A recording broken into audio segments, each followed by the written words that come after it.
Et moi je vous le dis, je vous parie une pièce d'or que j'arrive à le faire grossir au moins à 10 fois sa taille. Facile. Vous prenez le pari ou pas? Salut les petits sorciers, j'espère que vous allez bien. Aujourd'hui je vais vous montrer le très célèbre sortilège de Amplificatum. Un sortilège qui permet de faire grossir les objets pour les rendre plus gros du coup. Et pour ça vous n'aurez besoin que de deux choses les amis. Un objet à faire grossir, donc moi pour le coup j'ai pris une petite bille blanche, et un petit bocal de maïs qui est juste là. Alors c'est juste une bille, vous pouvez voir, une bille toute simple, blanche, il n'y a pas de trucage. Pour lancer le sortilège, tout ce que vous aurez à faire, c'est poser votre bille à l'intérieur du pot de maïs, comme ceci, refermer le bocal, prononcer la formule magique Amplificatum, et tout simplement secouer le bocal. Attention, vous êtes prêts? C'est parti, on y va. 1, 2, 3, Amplificatum.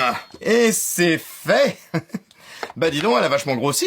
En fait, en réalité, j'ai pas réellement fait grossir la bille, vous vous en doutez bien, puisque d'ailleurs ça c'est même pas une bille, c'est une balle de ping-pong. Et la bille, en réalité, elle a pas disparu, ce n'est pas la même, puisque la bille, elle est juste ici. Et tout est une question de densité, les amis. Parce qu'en fait, ce qui s'est passé, c'est que quand j'ai mis la bille à l'intérieur du maïs, la bille étant légèrement plus lourde que le maïs pour un même volume, lorsque je secoue mon pot de maïs, la bille coule au fond du pot de maïs. Alors que la balle de ping-pong, quant à elle, que j'avais préalablement tout simplement cachée à l'intérieur du maïs, elle est plus légère. Et donc par conséquent, lorsque je vais secouer comme ceci, elle va remonter à la surface parce qu'elle est tout simplement un peu comme un petit bout de bois qui flotte sur l'eau, sauf que l'eau ici c'est le maïs. Une expérience extrêmement facile à refaire chez vous donc. Et si vous avez aimé cette expérience et que vous en voulez plus, je vous invite à jeter un œil à mon livre qui s'appelle Petit manuel de maléfices pour sorciers débutants bien sûr, dans lequel je vous apprends à faire tout plein de sortilèges comme celui-ci avec 3 fois rien, vraiment avec ce qu'on a chez soi. Et grâce à ça peut-être, qui sait, que vous serez vous aussi de vrais sorciers maintenant.